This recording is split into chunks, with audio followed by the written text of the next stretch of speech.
What's up, everybody? My name is Vincent. Welcome to Cryptolution, where we talk about everything under the moon, the crypto universe. Today is Monday, March 11th. Now, in today's video is a very important video because we're going to learn how to take profits in this next crypto bull cycle. Now, why is that really important?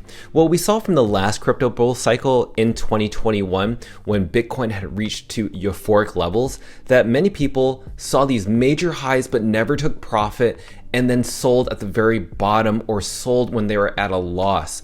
So people, investors, even retail and institutions weren't able to capitalize on their gains. So in this next crypto bull cycle, watching this video, you're going to understand when potentially you can learn how to take profits, not just within Bitcoin, but Ethereum and Salana. There's a reason why I'm only talking about these cryptocurrencies specifically.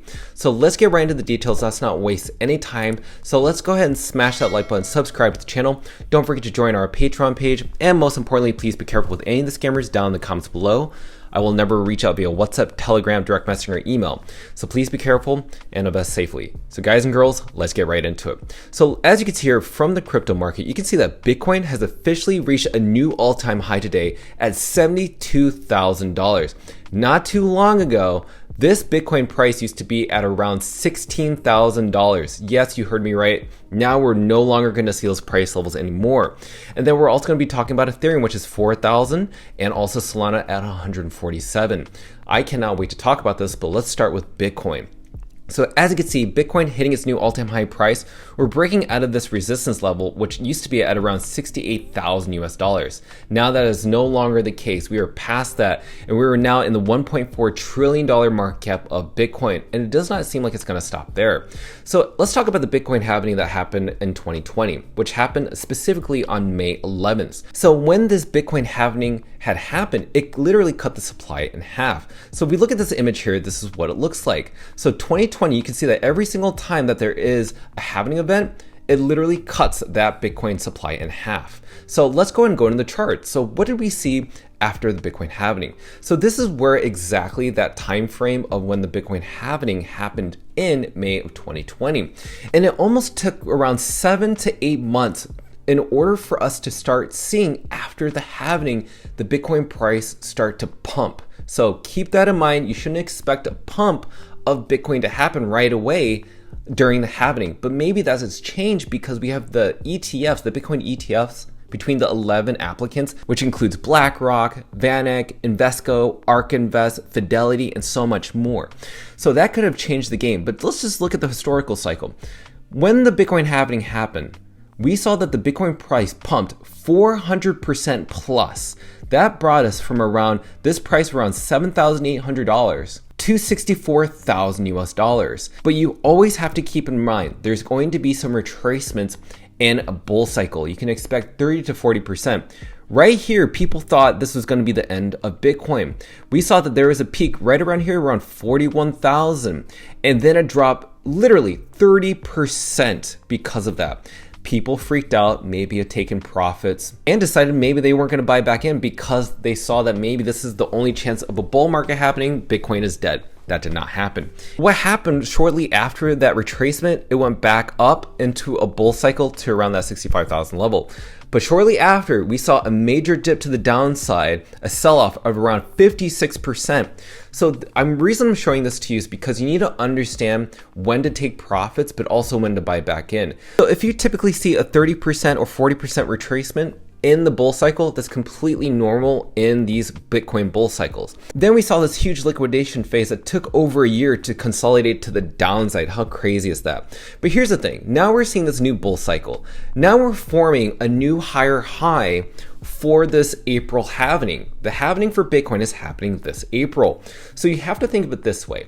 When the Bitcoin halving happens in April, which is right around this range, you then have to maybe consider, with all the ETFs funneling in money, the potential upside for this to reach maybe a 400% gain, if we're using the 400% gain from the previous Bitcoin halving, then that would send the Bitcoin price to $350,000 within the year of 2025. So remember, I said 2025. It may not happen right away. We could expect a retracement of Bitcoin back down to 30 or 40% after the halving. It could be the buy the rumor, sell the news. So regardless of the Bitcoin price, I think by end of year, we could see a price of Bitcoin reach between 100,000 to around 150,000 realistically. If you want to see a euphoric level that's kind of hopium, then $350,000 is what people are expecting to see. But who knows, we may not see that again, because the way that the Bitcoin price is priced in right now with all this money funneling in, we may not see 400% gains this time. So just keep that in mind before thinking around exiting and entering within Bitcoin. Now let's talk about Ethereum, because Ethereum is a little bit of a different bull run. Ethereum has not broken out of its all-time high level right around here, around 4,600. The Ethereum cryptocurrency is actually a lagging effect. We're seeing more volume funneling into Bitcoin because it has regulatory insight, it's passed as an ETF, so there's a little bit more security there. Ethereum has no spot Bitcoin ETF, and that's what we need to talk about. So the spot Bitcoin ETF apparently is expected to hopefully pass by May of this year. And that's because BlackRock and Fidelity have filed the applications for their Ether ETFs with the SEC. Knowing the SEC, they delayed the Bitcoin ETFs until the very last minute. Eventually, Bitcoin ETFs did pass. SEC, and also specifically Gary Gensler, who is the chairman of the SEC, not too long ago when he was working over at MIT teaching around cryptocurrency, he said verbally that Ethereum is not a security, it is a commodity. So with all that repercussions and the fact that Ethereum future ETFs are passed and are tradable right now, there's nothing to stop an Ethereum ETF to be passed by May of this year. That would send the token of Ethereum to euphoric levels that could possibly catch up to the rankings of Bitcoin compared to Bitcoin to Ether in price and value. So you must be asking yourself, so Vincent, when am I going to be taking profits with Ethereum? So you have to keep in mind the Ethereum ETF that's going to happen hopefully by May. That is going to be your buy the rumor, sell the news event. That's going to be kind of your call signal to either buy more or sell everything. That's where you possibly have to learn where to take profits. But keep in mind, don't take profits right when they make the announcement. Think of taking profits either a week or a month before then, or if you're thinking long term and you want to hold for long term, wait for the dip to happen after May. See what happens with the SEC in regards to the Ethereum ETF, it's passed or if it's not passed. That will let you know if you're going to buy the dip. So hopefully that assists you on where Ethereum is going to be in terms of taking profits. Now, last but not least, let's talk about the hidden gem, the sleeping bull, and that is Salana. Now, Salana is at a $65 billion market cap. It still has not reached its all-time high price of around $280. Because we do know that FTX and Sam Bankman-Fried totally wrecked Salana, but has slowly come back in this hero rally. So right now, Salana being the #1 blockchain in terms of gas fees, in terms of fast transactions, in terms of scalability, in terms of adoption for DEX and developers, and also gaming platforms for Web3, Salana could be potentially the bull that could flip Ethereum later on down the road. Maybe Ethereum becomes like the store of silver, or the silver of store of value. And then Solana just becomes a layer 1 blockchain. It's not considered a store of value, but considers a hub for all these developers to flock to for world adoption, because scalability is important, security is important, and Solana is working to get there.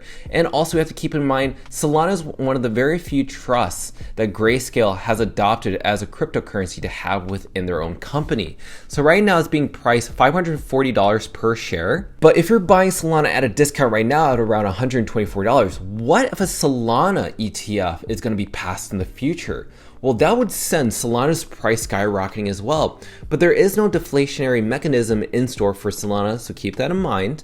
So this will not be considered, in my point of view, a store of value, but it could be an investment to, say, a Google or an Amazon or a Facebook.